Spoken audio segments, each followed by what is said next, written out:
El Instituto Tecnológico Superior de Cananea les presenta el ciclo de Carnot y el ciclo Rankine en la materia Máquinas y Equipos Térmicos 2 y la carrera Ingeniería Electromecánica. Ingeniero Antonio Flores Milton. Conceptos básicos. ¿Qué es una máquina térmica? Es el conjunto de elementos que permite intercambiar energía y se origina cambios de temperatura, y en esas temperaturas las transforma en energía mecánica, como por ejemplo las calderas, condensadores y turbinas. En la primera imagen podemos ver un motor de combustión interna, claro ejemplo de una máquina térmica que aprovecha el cambio de temperatura para convertirlo en energía mecánica. La segunda imagen es una turbina de una termoeléctrica, utilizando el vapor como generador de movimiento de los árabes para producir energía eléctrica. En la tercera imagen es una máquina de combustión externa. Esto quiere decir que la combustión se produce fuera del lugar donde se realiza el trabajo. Proceso isotérmico es aquel que se realiza a una temperatura constante en todo el momento. En la figura que podemos observar a continuación tenemos una gráfica volumen-presión. Se puede observar que el volumen y la presión van cambiando, pero la fuente de calor del sistema se mantiene constante al igual que su temperatura. Proceso adiabático es aquel en el que no hay intercambio de calor entre el sistema y el entorno. En esta figura observamos también una gráfica de presión-volumen, pero al tener el sistema con un material aislante se evitan las pérdidas de calor. Proceso reversible es aquel que se puede hacer sin importar el sentido del flujo, ya sea de 1 a 2 o de 2 a 1, sin importar el estado, el fluido siempre va a volver a su estado original.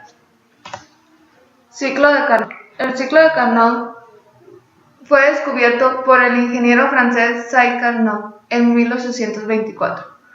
Máquina de Carnot. Una máquina de Carnot es la que trabaja al ceder un calor de una fuente de alta temperatura a una fuente de una menor temperatura. El ciclo de Carnot.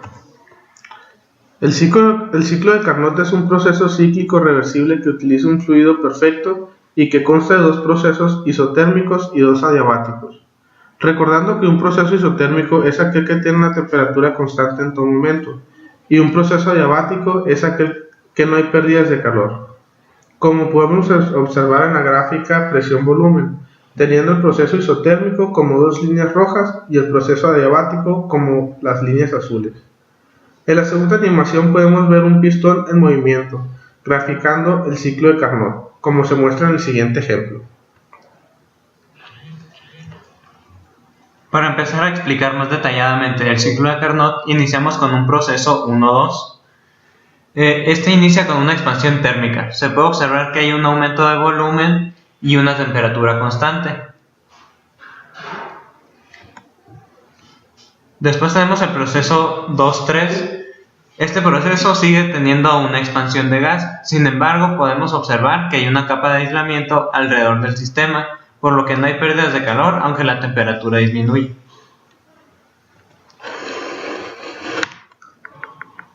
Después, el proceso 3-4 es la compresión, en donde disminuye el volumen del líquido, teniendo en cuenta que en este punto la temperatura es constante, por lo tanto debemos eliminar un calor que lo llamamos calor de salida. El proceso 4-1 es una compresión, y al haber una compresión disminuye el volumen y aumenta la temperatura. Entonces obtenemos que es adiabático, puesto que no hay pérdidas de calor. Rendimiento del ciclo de Carnot.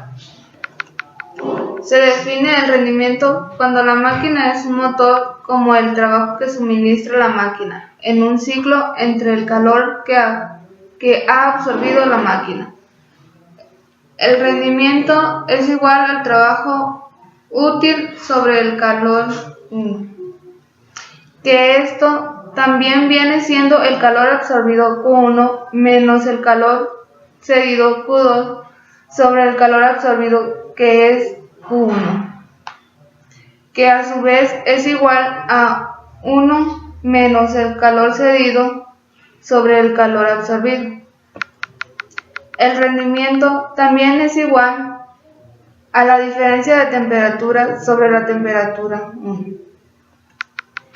En los procesos reales demostraremos que el rendimiento de una máquina será en general inferior a temperatura 1 menos temperatura 2 sobre temperatura 1.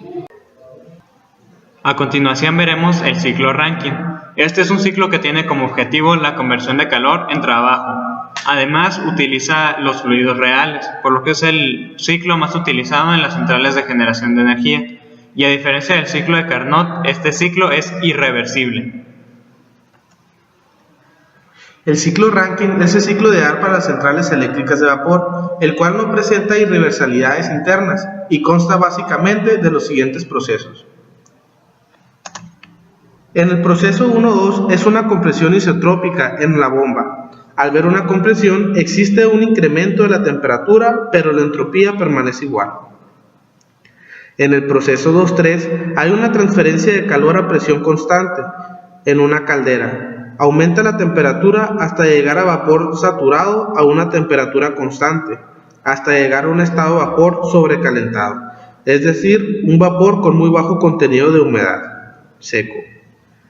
En el proceso 3-4 tenemos una expansión isentrópica en una turbina, dándonos cuenta que al haber una expansión la temperatura tiene un decremento. Y en el proceso 4-1 hay un rechazo de calor a presión constante en un condensador. A continuación vamos a hablar del ciclo Rankine.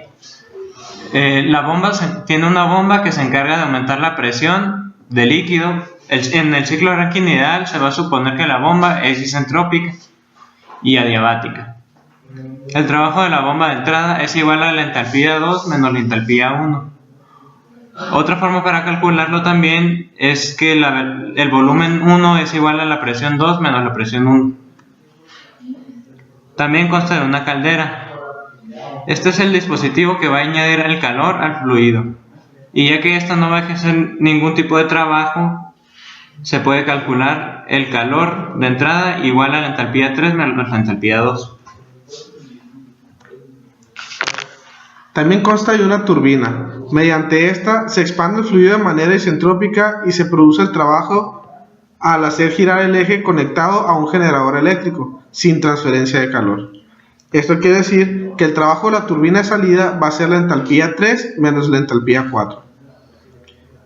Condensador. Este dispositivo consta del fluido de alta calidad y funciona básicamente como un intercambiador de calor, rechazando el calor hacia un medio de enfriamiento externo, sin efectuar trabajo. Entonces tenemos que el calor de salida es igual a la entalpía 4 menos la entalpía 1.